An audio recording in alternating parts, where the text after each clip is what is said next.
Bila shaka kama ilivyo ada, karibu katika sehemu hii ya pili. Kuanzia kila mwendo wa saa 5:30 tunaingia katika mjadala kuweza kuzungumzia masuala mbalimbali ambayo yanajiri humu nchini na vile vile yanaokithiri, kuweza kutafuta ung'amuzi na ufafanuzi na kuyadadavua kwa kina ili kuweza kukupatia ufahamu wewe mtazamaji, ili kuweza kujua hatua gani utakazochukua. CBC tangu ianzishwe mwaka 2017 ni jambo ambalo limekuwa vinywani mwa Wakenya wengi. Si malalamishi ya kwamba watoto wanalazimishwa kuogelea kwenye mchanga, wengine wakidai kwamba wameambiwa wapeleke kuku, wengine wakisema mayai yao nyumbani yanaisha, wengine wakisema huu ndio mfumo bora zaidi kwa sababu unawapatia wanafunzi watoto wao uelewa wa mambo. Na sio tu umejikita na kuzingatia tu elimu, lakini pia unaangalia uwezo, ufahamu wa talanta na masuala mengineo yote yale ambayo CBC imeyaleta. Lakini kadri haya yanapotekelezwa, wanafunzi ambao wapo humu nchini wapo katika ratili sawa, ama wengine ratili yao imeegemea chini na wengine yao imepanda juu zaidi, kwa sababu wanaafikia kila wanachokihitaji kuhakikisha kwamba elimu yao ya umilisi basi wanaweza kumiliki kila kitu na kuelewa na kufahamu na yote yanajulikana. Kwa sasa hivi kuna baadhi ya wanafunzi ya gredi ya 9 wanaenda katika gredi ya 10 hawajaona maabara. Wameyaona tu labda katika kitabu.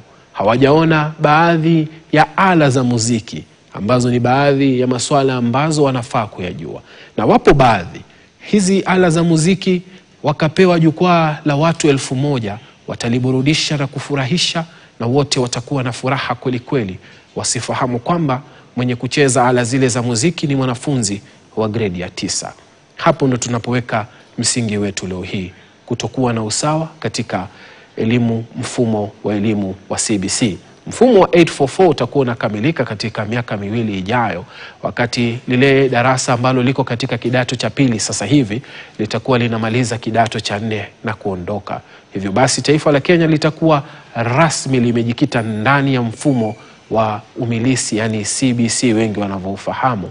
Je, tuko wapi kama taifa? Na studioni Albert Kipto ambaye ni mkiongozi ama ratibu wa mipango kutoka Teach for Kenya, ni mtaalamu wa elimu. Tutakuwa tukizungumza naye kuweza kufahamu kwa kina masuala hayo ya elimu. Tuko wapi, tufanye nini, tutengeze wapi, tuboemoe jiwe gani ambalo labda limezidi katika lile pengo lililopo sasa hivi. Karibu sana. Asante. Nashukuru sana kwa kupokea mwaliko wangu na kuja studioni. Kwanza niangalie kufahamu ufahamu wako na kuangazia kwa upeo mkubwa wewe unapozungumzia na unapoangazia masuala ya elimu katika maeneo mbalimbali. Tuko wapi katika masuala ya CBC? Tukitoa mifano hai labda kama Nairobi, Turkana, Kajiado, Kilifi, ama kwa mfano rahisi mijini na vijijini, CBC iko vipi?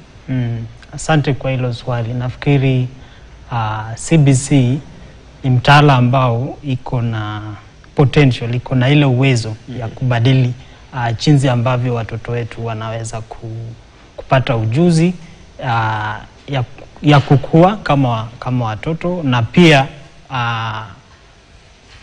mbeleni their future itaweza kuwa nzuri kama CBC itaweza kuwa implemented na kufanyiwa kupewa ile attention, ile umakini ambayo inahitaji. Lakini kwa kusema kwa ufupi, bado kuna changamoto mengi ambayo inajitokeza katika kuimplement hii mtaala, kwa sababu ukiangalia, umesema mambo ya vijijini, uko vijiji. Unatoka kijiji gani? Okay, mimi natoka satellite huko. Achana na Nairobi. Nairobi kuna kijiji cha Nairobi kila mmoja anatoka na labda kimeendelea. Mimi nikupe mfano wa kijiji kama kule ninakotoka, kijiji cha Ganze Kasava, mahali hapo ama Jaribuni kule katika eneo bunge la Ganze bado. Hata tukirudi katika eneo la kama Elgeyo Marakwet, maeneo ambako kuna shuhudiwa mizozo kila wakati. Nadhani kuna usawa katika eneo hilo. CBC kule na hii CBC iko huku, ama kule wenyewe wanasema wanafunzwa kushika bunduki. Kweli kuna tofauti na kuna changamoto ambayo inaadhiri kuendeleza kwa hii mtaala mpya, na sana sana ukiangalia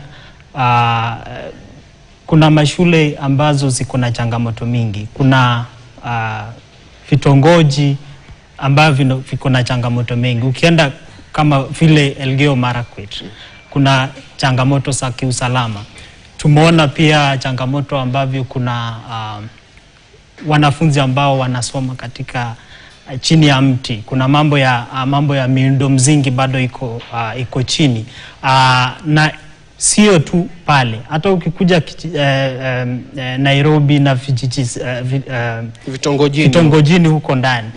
Tunaita sana sana vitongoji venye changamoto mengi, slums. Kuna mashule ambavyo siko huko, lakini ukiangalia miundo msingi bado iko chini. Na hii mtaala wa CBC ni mtaala ambao inataka kuweka watoto katikati, the center of everything, kwa sababu wao ndio ni wa maana zaidi. Ni jinsi ambavyo sasa kuwasaidia wakue. Lakini ukiangalia mambo ya rasilimali, mambo ya vitu ambavyo wanahitaji kuitumia, kama vile mambo ya mawasiliano kidijitali, ni ya maana sana kwa hii mtaala. Kuna changamoto za jinsi walimu inafaa wafundishe. Wanakosa pia vitu ya kutumia kufundisha, vitabu bado iko chache. Na serikali imejaribu. Lakini ukiangalia kuna mambo ya kiuchumi na kisosiolojia. Huko ukiangalia kuna mambo ya umaskini, ambao ukiona familia mingi iko na changamoto ya kupata fedha ili kusaidia kununulia watoto mahitaji, ili waweze kufaidika zaidi na hii mtaala. Na kuna wengine ambao wamejaribu. Ukiangalia naitwa nini, jinsi ya class, social class, madarasa. Sasa challenges bado ni mingi sana, na tunaomba washikadau wote. Kabla ya kurusha ombi, nataka tusikie kabla urushe hilo ombi kwa washikadau. Karibu sana Daktari John Mugo kutoka Zizi Afrika, ambaye ni mkurugenzi mkuu, kuweza kusikia kauli yake. Ni mtaalamu wa masuala ya elimu pia pakubwa kwa miaka mingi. Toka tuanze CBC 2017 mpaka sasa hivi 2025, tuko wapi daktari? Nadhani ni mahali ambako unaweza sema dole, kongole. Asante sana, na nimsalimie mtazamaji kwanza. Kwa kweli CBC ina changamoto. Tumepiga hatua, lakini zile hatua hazitoshi mboga, kwa sababu tumeenda pole sana. Kuna mambo ambayo yalikuwa yametarajiwa yafanyike hadi sasa hayajaweza kuhitimika vizuri.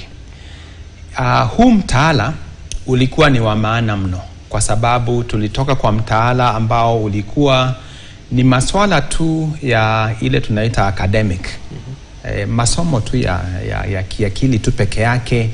Hayaangazii maswala mengine kama talanta za mtu, mambo ya usanii yalikuwa hayawepo. Ilikuwa tu ni upate alama ya A au alama ya B na upotee.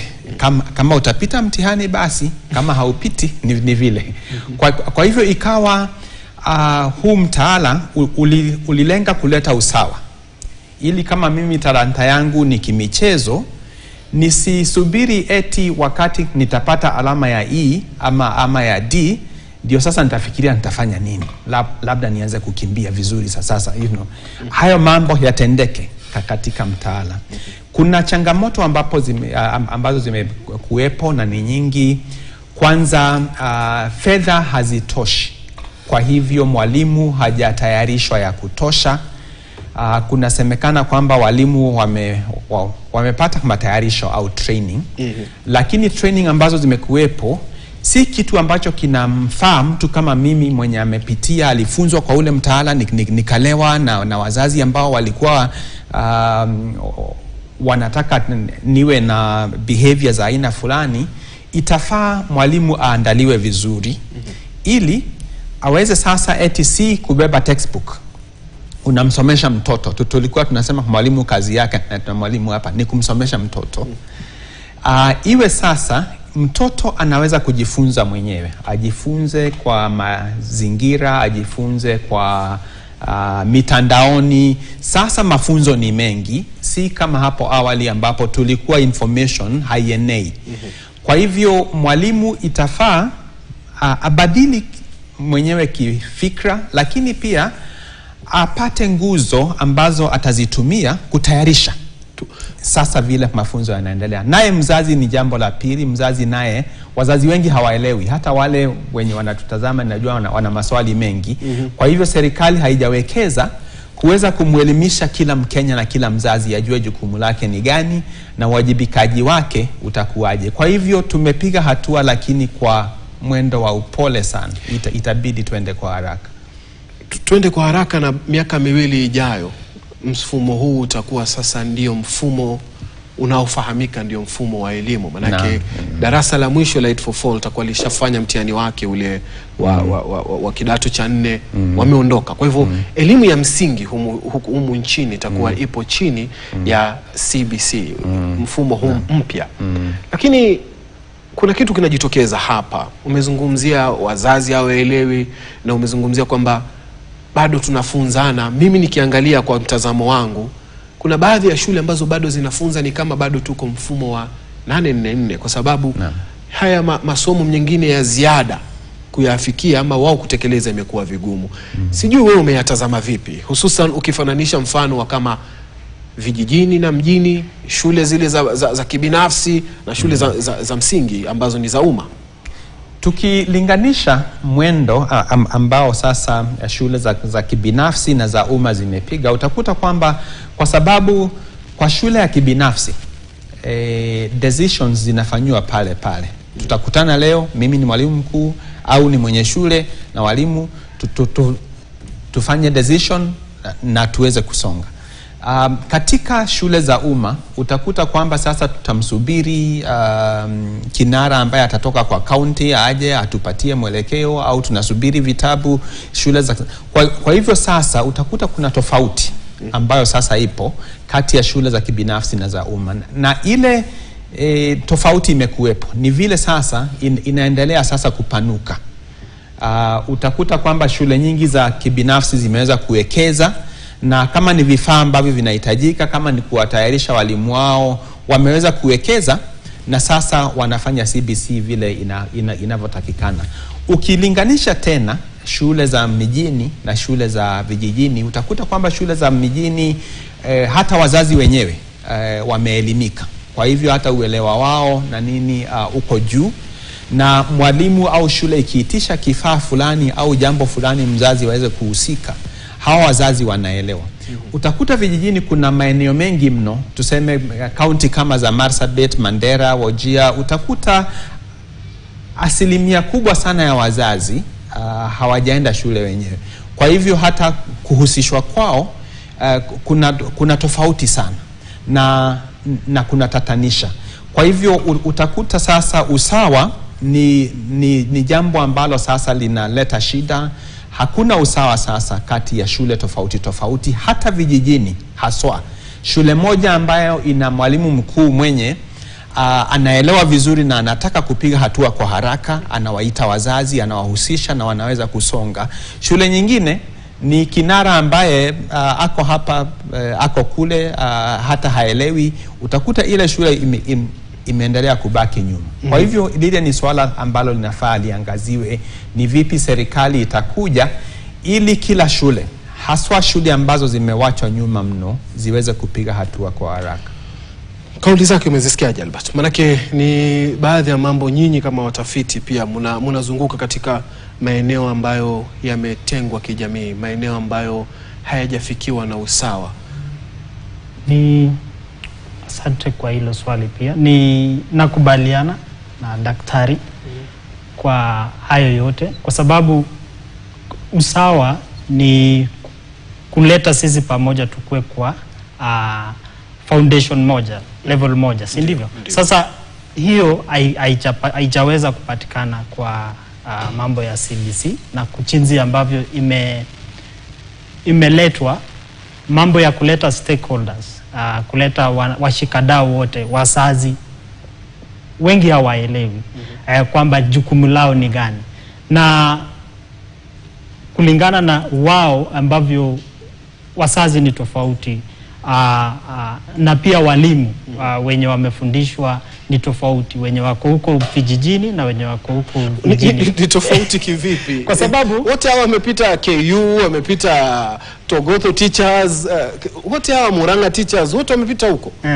So hiyo ni kweli, lakini kuna ile uhamazisho na ile exposure yenye inakosekana huko mijijini. Hii sauti ya CBC inafaa tuingie huko kila mahali, waelewe kwamba kama mwanafunzi, kama walimu, jukumu lao ni lipi kwa hii mtaala mpya, kwa sababu kama tunaleta mtaala mpya, kuna jinsi ambavyo inafaa sisi wote tuelimishwe ili tujue jukumu letu ni gani. Na kwa huko sasa kwa mashule na kwa communities huko zetu yenye tunafanya kazi, tunaona kwamba serikali inajaribu sana sahi kuleta mambo ya CBC, kuwafundisha walimu jinsi ambavyo wanaweza fanya mambo ya CBC na watoto huko shuleni, na kuleta wazazi na hao washikadau wengine wote, lakini haijafikia kiwango ambavyo tunaweza sema sasa kila mtu anaelewa mambo ya CBC. Na hiyo ndio jukumu ambalo inafaa, kwa sababu bado kuna muda ya kuleta sisi wote pamoja, walimu, wazazi na watoto pia, ili waweze kujua pamoja ni nini ambalo linatakikana kwa huu mtaala mpya, kwa sababu ni mtaala mzuri. Ni mtaala mzuri, lakini mimi bado nabaki pale kwamba ni mzuri, lakini nikisikiza kauli za Daktari John Mugo ni kwamba wale walio mijini hamasa hii imewafikia pakubwa, lakini wale walio vijijini wengine imewafikia lakini hawana uwezo. Viwango vyetu vya uchumi, umaskini vinachangia vipi baadhi ya wazazi kutoweza kutekeleza CBC? Na je, tulipima viwango vyetu vya umaskini kabla ya kutekeleza hili, daktari?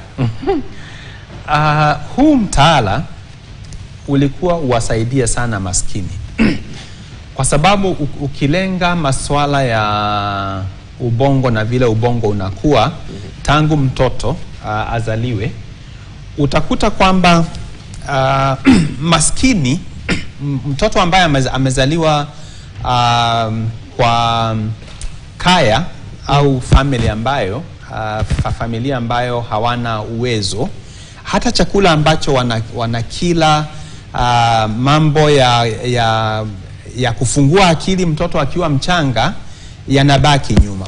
Utakuta hata kuingia shuleni huyu mtoto ako nyuma.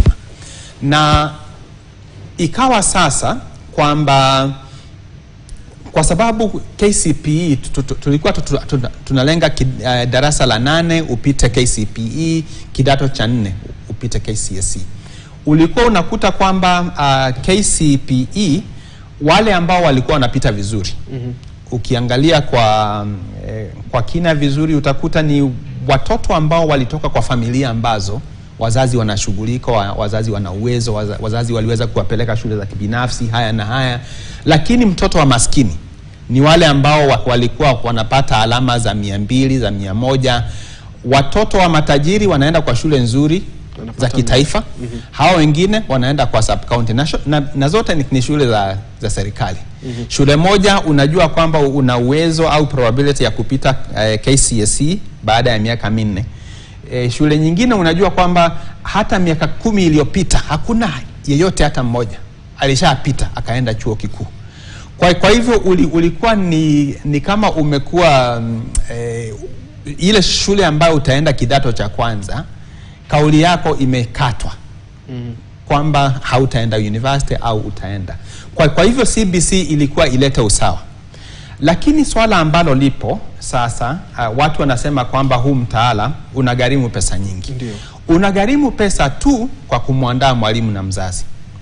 Lakini mwalimu akiandaliwa vizuri, vifaa ambavyo vinahitajika ni vifaa ambavyo vinafaa vitoke kwa mazingira. Mwalimu mwenyewe na watoto waweze kuvitayarisha. Sio vitu vya kununua eti iwe kwamba kitu kinagharimu. Tumeona walimu wakituma watoto hata leo jioni, kesho ulete printing. Vijijini hakuna hata cyber, na hata kama kuna cyber huyu mtoto hana hela. Lakini printing sio kitu ambacho kimewekwa kwa mtaala eti ni cha lazima. Ni suggestion tu imewekwa pale. Kama hakuna printer, kuna vile ambavyo unafaa ufanye, lakini unaona uwezo wa mwalimu lazima uwe juu. Kweli ni suggestion ama ni suggestion? Wameiweka kama compulsory? Hapana, ni suggestion. Lakini kwa sababu mwalimu either ni mvivu au hajui afanyeje, sasa anatumia ile suggestion kama compulsory. Si unajua vile tulizoea KCP ni ABCD utik. Na it is either right au wrong. Vile ndivyo tulizoea. Lakini CBC vile iko, hata kuna 10% ya mtaala ambao unafaa kama ni Samburu, ni maswala ambayo ni ya kule, ni ya udani, 10%. Lakini kwa sababu mwalimu hajaandaliwa vizuri, hata hajui kama hiyo 10% ipo, na kama ipo itatekelezwaje, mzazi naye haelewi, hata watengenezaji wa mtaala nao pia hawaelewi vizuri. Kwa hivyo uelewa na skills ambazo zinahitajika ndizo kitu ambacho kitatugharimu. Lazima tuwekeze, kila mwalimu aweze kuandaliwa vizuri. Kwenda training kwa siku 3, tuseme kwamba sasa uko tayari, twajidanganya kabisa. Itabidi tuwekeze vizuri, vile tumewekeza kwa National Housing au kwa SHA. Uwekezaji wa aina ile, ili mwalimu aweze kuandaliwa vizuri. Mwalimu akiandalika vizuri, mambo mengine sasa yataenda vizuri. George Sukuli, karibu sana. Najua wewe ni afisa mkuu mtendaji wa chama cha wazazi humu nchini. Kama wazazi, kufikia sasa mmeridhika na CBC tulipofika, ama njia bado mnaiona inakiza huko mbele? Basi kwanza asante sana Bwana Yeri na kituo cha KTN kwa kutualika hapa kama wazazi, pia kuchangia hili swala la CBC. Ningependa kusema kwamba wazazi ni wadau ambao ni wa ndani sana katika masomo ya CBC, na kwa sababu ya hiyo tuko kwenye safari hiyo. Na sisi ni kati ya vile viungo vya kuongoza CBC ambavyo vinaangaliwa ili CBC iweze kufaulu. Na kati ya mambo ambayo lazima yaendelee kutiliwa mkazo ni kuandaa wazazi, kama jinsi ambavyo wenzangu pale walisema. Na sasa nina ripoti nzuri. Ripoti ni kwamba sasa tumesikizana na taasisi ile ya KICD ya kwamba kuanzia Mei tunaanza kuwahamasisha wazazi katika viwango vyote. Kunaanza na viwango vya county, alafu sub county, alafu baada ya hiyo sasa waweze kuhamasisha katika shule kwa kutumia zile AGM zao, alafu waweze kusikia ukweli. Lakini jambo ningependa kuwasaidia wazazi wajue hivi sasa, maswali mengi ambao wako nayo ni maswali ya nini kitakachokuja hapo mbeleni. Na hapa mbele, the most immediate ni kwamba kuna senior school. So senior school, swali la kwanza wazazi wanauliza, shule kama tulikuwa tumezoea kwamba shule ni national na zingine extra county zitakuwa vipi? Jibu ni kwamba shule sasa zitaitwa kulingana na zile pathways. So itakuwa either shule iko na triple pathway, yani ina pathway 3, au double pathway. Na hakuna shule ambayo itakuwa na single pathway. Kwa hivyo kila shule itakuwa either ni na STEM ni compulsory kwa shule zote. Yeah, kwa hivyo kila shule itakuwa na STEM na pathway nyingine moja. Tutakuja kuzungumzia masuala haya. Tupate pumziko fupi kabla ya kufikia kwenye hizo single, double na triple. Kuna swala la walimu kwanza, ambalo pia ni tatizo kubwa. Wale walimu walio kule katika zile senior wako tayari? Maana juzi ulikuwa naona wengine hata hawaelewi chemistry inakuja kubadilika vipi. Siende mbali.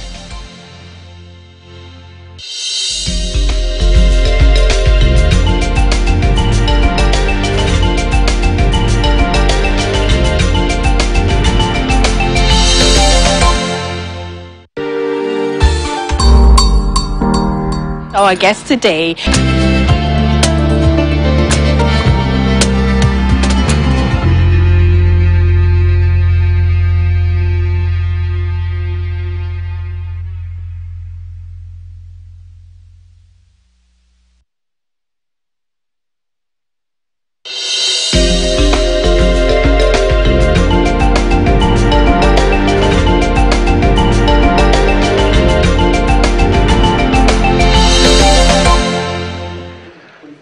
Bila shaka karibu katika sehemu ya pili na ya mwisho ambapo tunajaribu kuelewa na kufahamu masuala ya CBC, kuweza kujua kwa kina. Ninaye Albert Kiptoo ambaye ni kiongozi wa mipango kutoka Teach for Kenya. Ninaye mkurugenzi mkuu wa Zizi Africa ambaye ni Daktari John Mugo, na pia vile vile ninaye afisa mkuu mtendaji wa chama cha wazazi humu nchini ambaye ni George Sikuli. Kama sijakosea, karibu sana tena. Tuweze kuzungumzia masuala haya tukiwa na kama nusu saa hivi kuweza kujadili na kufunga mjadala huu. Nianze nawe George. Swala la walimu ni moja ya swala ambalo ni changamoto kubwa pia katika utekelezaji wa CBC. Baadhi ya shule zinalalamika kwamba mwalimu ni mmoja na masomo 9 ambao anafaa kufunza. Darasa ni la wanafunzi takriban 100. Hili pengo tutaliziba vipi? Asante. Kwanza kulingana na vile ambavyo ukufunzi unaendelea katika shule ambazo ni za msingi, huwa kawaida darasa moja linafunzwa na walimu kama 2, alafu hao walimu wanagawana masomo yote. Shule za msingi husoma hivyo. Lakini shule za upili huwa ni kwamba zinafunzwa na specialist. Kila somo lina mwalimu wake. Kwa hivyo ikiwa ni shule za msingi, kuwa na mwalimu mmoja au 2 sio shida, kwa sababu hiyo ni kawaida. Lakini ikiwa ni shule ya upili na iko na mwalimu mmoja, hapo kuna shida. So mahali ambapo kuna shida nyingi sasa ni shule za upili, ambapo labda unakuta walimu katika shule za msingi, aidha mwalimu huyo mmoja, hiyo si shida. Lakini shida ni kwamba ile darasa ni kubwa sana. Unaona, kama darasa liko na watoto 100 au darasa liko na watoto 78, kawaida inatakayo ni kama 45 ama 40. So ikiwa ni kama ni darasa ni kubwa, hiyo ni changamoto kwa huyo mwalimu, lakini yeye anaweza kufunza masomo yote kama ni msingi. Na hayo secondary, ikiwa ni walimu wachache na mmoja anafunza masomo kama 3, pia hiyo ni shida pia. Lakini hii ni junior secondary, JSS. Tuzungumze tu JSS. Sasa tunajua wakati ambapo Presidential Working Party iliitisha maoni ya watu waliondoa jina secondary katika junior. Initially JSS ilikuwa, initially there was JSS. Sasa hatuna JSS. Sasa tuna junior school.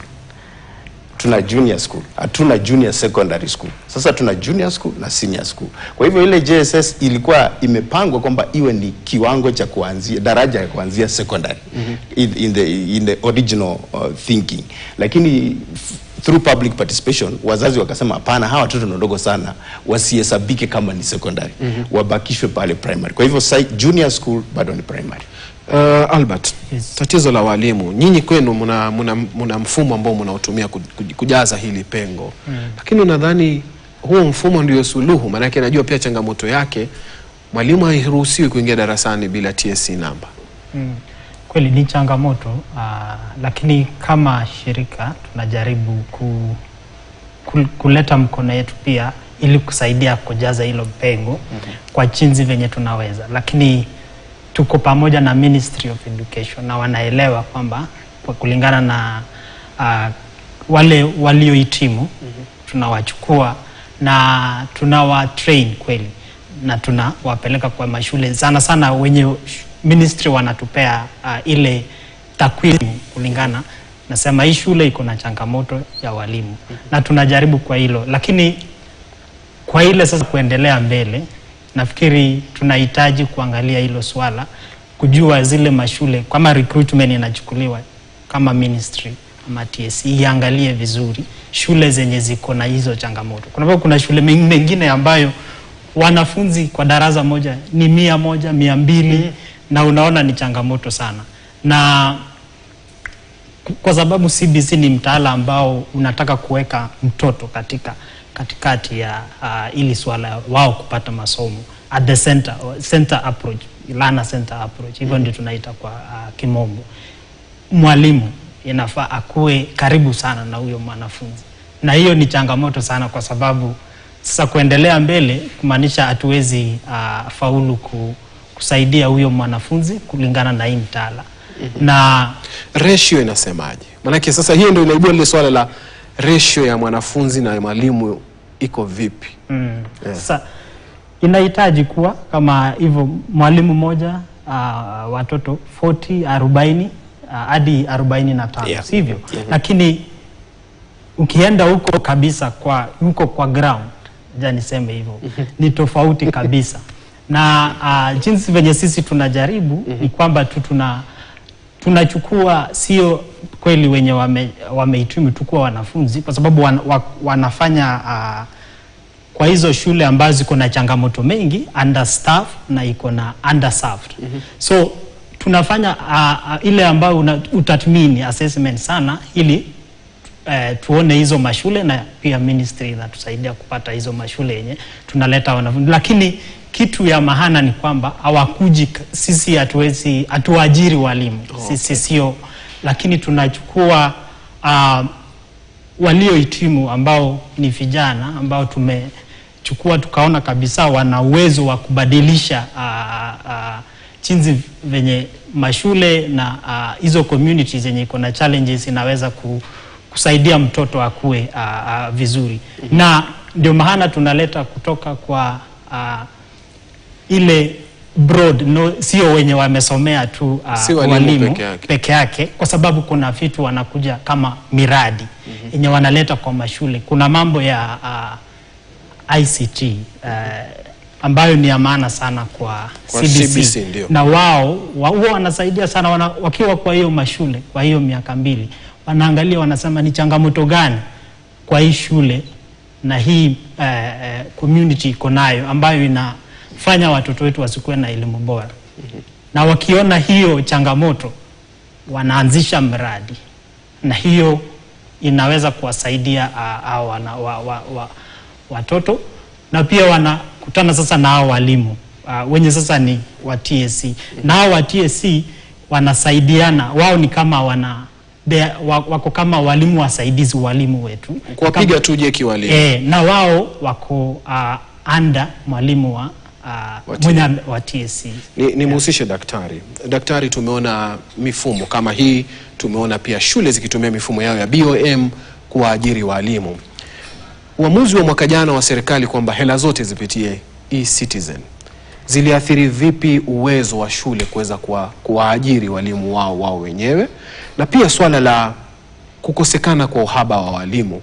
Tukiangalia katika masomo ambayo yanaenda katika grade 10 ni 45, utachagua yako 9 ama 7, lakini masomo 45 ambapo mojawapo ambalo mimi nimelichukulia msingi zaidi ni mziki, ambao walimu wa mziki saa hizi nashuku ni wachache sana. Manake sisi wa 844 hatukusoma mziki. Asante hapo. Na mimi ni mwalimu wa muziki ambaye amehitimu. Ndio. Kwa hivyo ni unafaa kurudi darasani. Ninafaa kurudi darasani.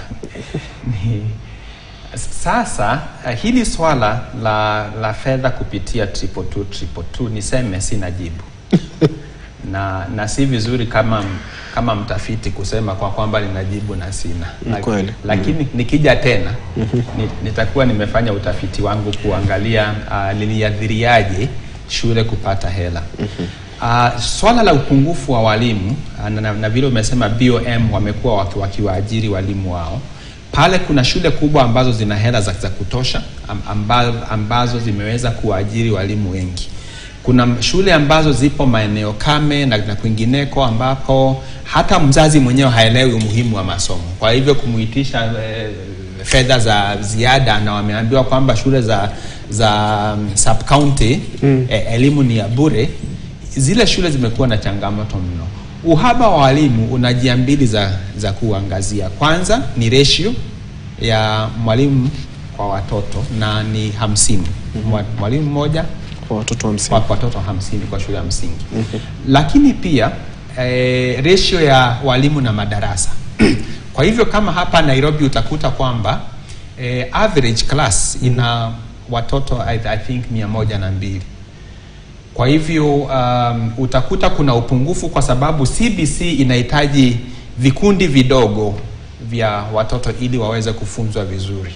Na watoto, kama masomo ya CBC yataendelea vizuri, tupunguze hiyo 50 ije 40, hata ije 30.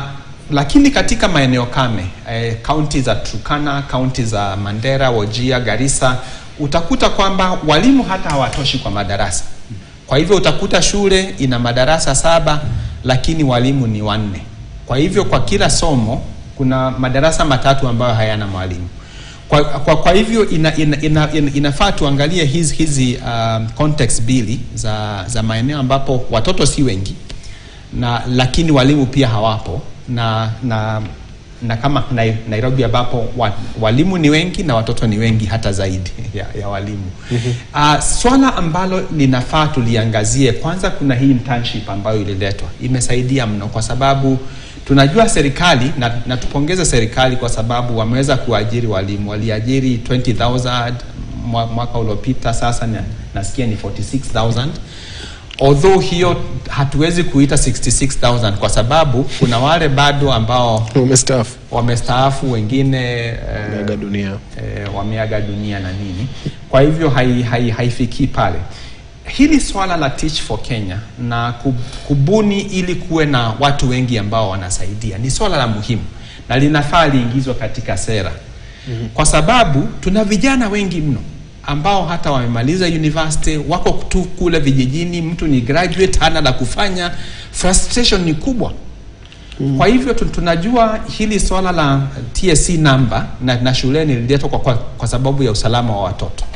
Kwa sababu kuna watu wengi sana ambao walikuwa ni wahalifu, wanaingia shuleni wakijifanya wanasaidia, lakini wameletwa kule na uhalifu na kuadhiri watoto. Ndiyo. Kwa hivyo kama kuna mbinu ambazo zinaweza kuwepo ili kuwe hata masomo ya vijijini, kama sasa watoto wanaenda kwa likizo wiki 4, ni vipi tunaweza kuona kwamba masomo yanaendelezwa hata nyumbani? Wazazi vile George amesema waweze kuelimishwa vizuri. CBC ina mambo mawili ambayo ni ya muhimu mno. Swala la studies za maisha, kama kutatua matatizo, kushirikiana, haya ni mambo ambayo si academic. Ni mambo ambayo hata mzazi mwenyewe na community inaweza kusaidia watoto waweze kujifunza mambo haya. Swala la pili ni swala la maadili au value based education. Maadili hufunzwa na wazazi na familia tangu mtoto azaliwe, si shuleni tu. Ndiyo. Kwa hivyo sijui tutashirikianaje na National Parents Association ili mzazi aelewe kwamba yeye sasa walimu wake umepatiwa kipaumbele, kwamba kuna mambo ya upendo, mambo ya heshima, kuna mambo ya responsibility ambayo sasa ni maadili, ni masomo ambayo kila mtu anafaa afunzwe. Kwa hivyo mzazi atashirikiaje, George? Sio AGM tu, eti sasa tumekuja tusomewe hesabu. Itabidi kuwe na washa ya wazazi wadogo kwa kila darasa, waambiwe huu muhula tuna haya maadili kama ni responsibility.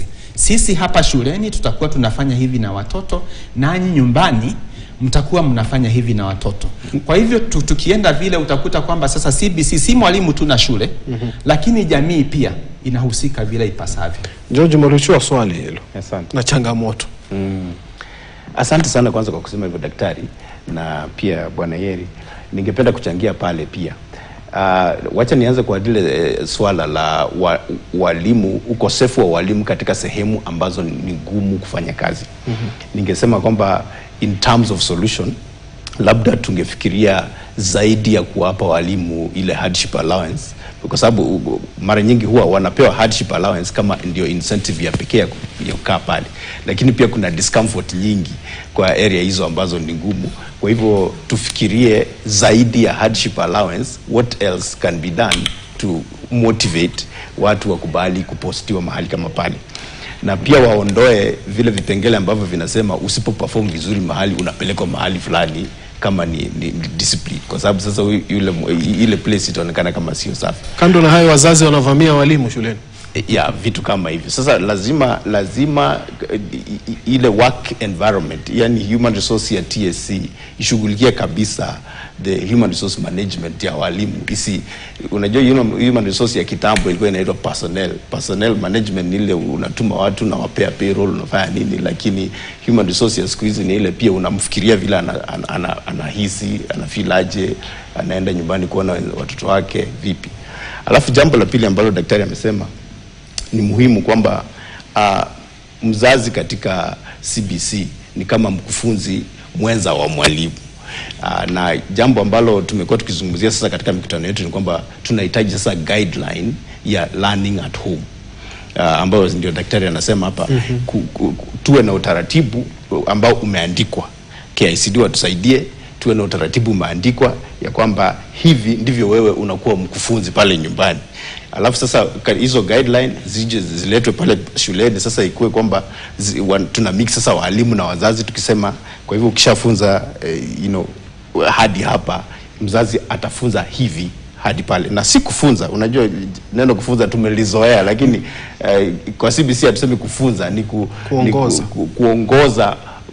kuongoza masomo au usomi, kuongoza usomi. Kwa sababu ya muda nataka tuingilie hili swala moto pia, swala la hesabati ambalo limekuwa ni kiazi moto humu nchini Kenya kwa sasa hivi.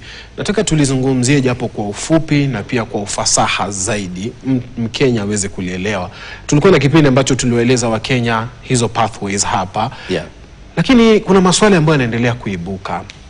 Nina mdogo wangu mmoja anafaa kujiunga na chuo kikuu, na maswala yale ambayo yameyotokeza pale ni hisabati. Okay. Kama hukufikisha alama fulani kwenye hisabati, huwezi chukua taaluma kadha wa kadha. Okay. Ikiwemo ualimu. Okay. Hii hisabati ambayo tumeiweka sasa hivi kwamba si lazima kufanya, itakuwa na athari gani katika kuchagua maisha yako ama maisha ya mwanao ya usoni? Manake mzazi kwenye kuchagua lazima awe wa kwanza kusema mwanangu fanya. Okay. Utofauti wa CBC na 844, mmoja wa utofauti mkuu kati ya CBC na 844 ni kwamba kwanza pale university ni miaka 3, sio miaka 4. Kwa hivyo kuna masomo ambayo yanabaki pale katika senior school.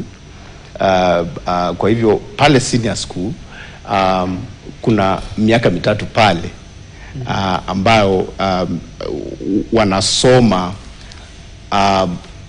masomo ambayo yanawawezesha ili kuweza kuchukua kosi ambayo wanataka. Lakini masomo ambayo ni basic wamemaliza tayari katika grade 9. So kwa mfano kama ni hesabu, wameshasoma hesabu yote ya secondary paka wamefika grade 9. Paka statistics. Hiyo sasa itajiki sio hiyo kiwango ya secondary. Lakini statistics ni kiwango cha university.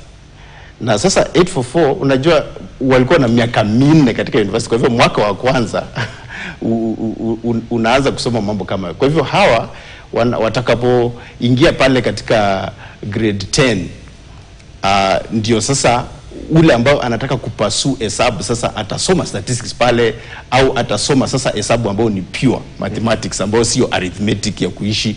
Hiyo sasa ni hesabu ambao ni ya career. Na pale senior school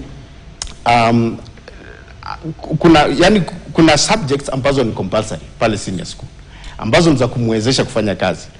Kwa hivyo Kiswahili ni compulsory senior school, English ni compulsory senior school, PE ni compulsory senior school, na community learning ni compulsory.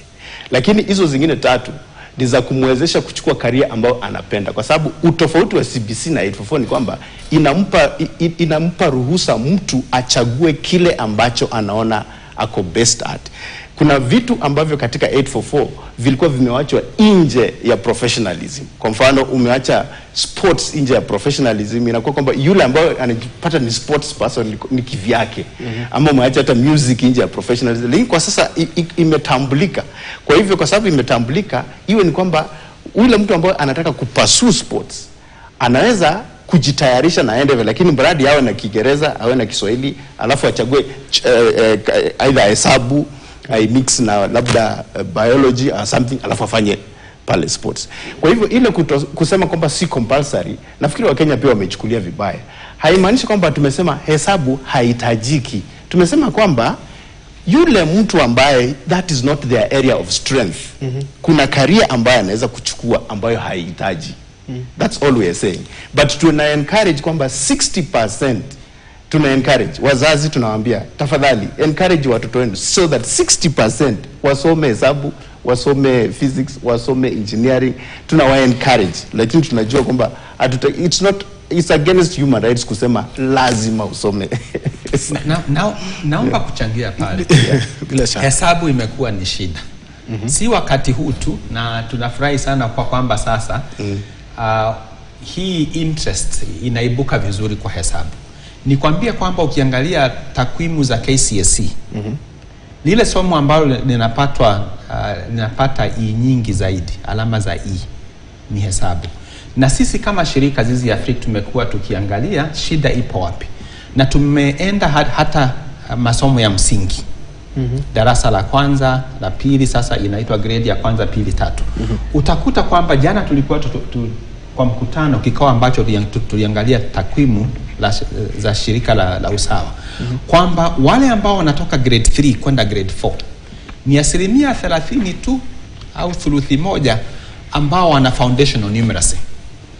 Kumaanisha kwamba 70% wamesonga grade 4 na hawezi kufanya subtraction kwa kubeba, hawezi kufanya division na ameenda. Kwa hivyo tukajiuliza shida ipo wapi? Kwa hivyo kile ambacho kinafaa tulenge sisi kama Wakenya si kwamba senior school hesabu itakuwepo kwa sababu watapata E anyway, itasaidiaje? Lakini ni ubora wa kufunza hesabu, ili mtoto akiingia PP1, PP2 aende hadi grade 3 awe foundational numeracy au hesabu za kimsingi amezipata vizuri.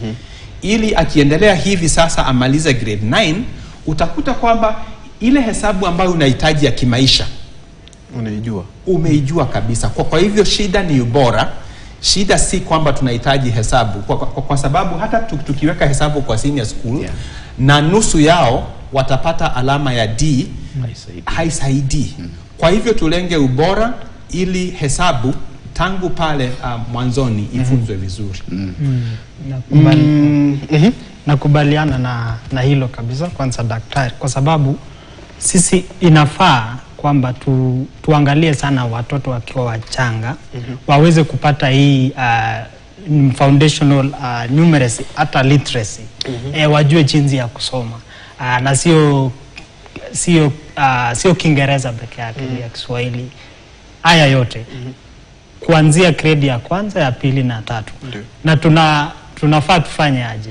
Kuinvest, kuwekeza kabisa kwa ubora ya jinsi ambayo hiyo delivery ya hiyo knowledge ya numeracy na literacy kwa walimu. So inafaa kabisa, na kuna wakufunzi kama Teach for Kenya, kuna wakufunzi ambao naita coaches, wanakuanga na hao walimu ambao tumechukua. Lakini kuendelea mbele, tunaamini kwamba tukileta hii partnerships na stakeholders au wote kama ambao sasa kama sisi Afrika, wazazi wakuwe involved, wakuje pamoja, waelewe kwa nini inafaa watoto waelewe kusoma wakiwa wachanga, that is literacy, na numeracy, mambo ya hesabu wakiwa wachanga, na wajibu wa kila mtu katika hiyo, kwa sababu inaendelea mpaka kwa nyumbani, sivyo? Kwa wazazi wakipewa homework, wanafaa wasaidie pia kwa hilo. So kuwekeza kwa ubora wa deliver hiyo numeracy na literacy, kuwekeza katika elimu ya msingi, elimu ya msingi, basic education. Kuna haja. Nichukue kauli yako ya mwisho kwa dakika moja, George.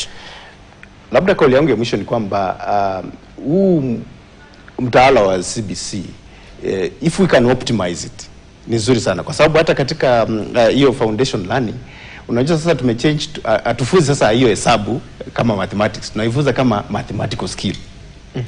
Grammatical, language skill. Unaona? So ningependa kusii wadau ya kwamba we optimize what we have, tuifanye iwe bora zaidi kama vile daktari hapa anasema, na sisi wote tuhusike. Na kwa wazazi, vitu vinne ambavyo ni vya muhimu ili CBC faulu.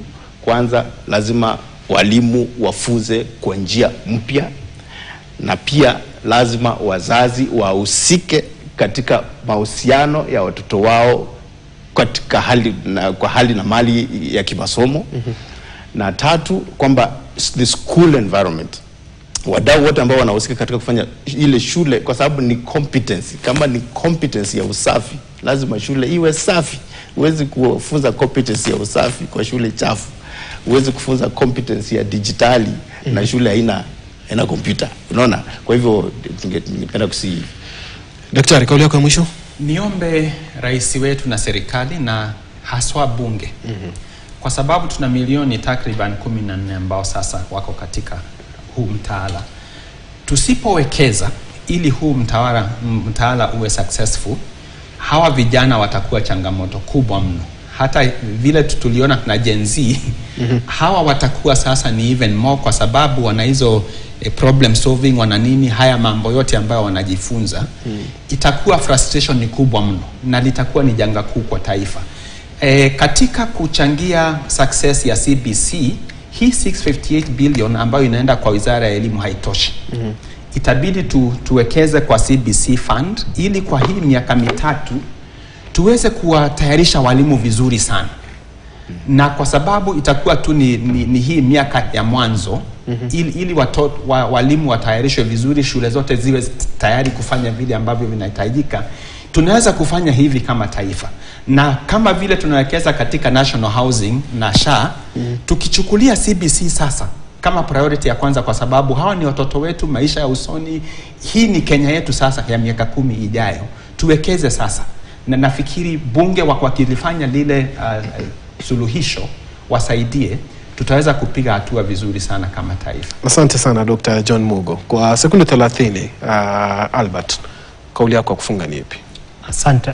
Kauli yangu ya mwisho ni kwamba inawezekana kwamba watoto wetu wanaweza pata elimu bora, hata kama kuna hizi changamoto ya mtaala mpya wa CBC.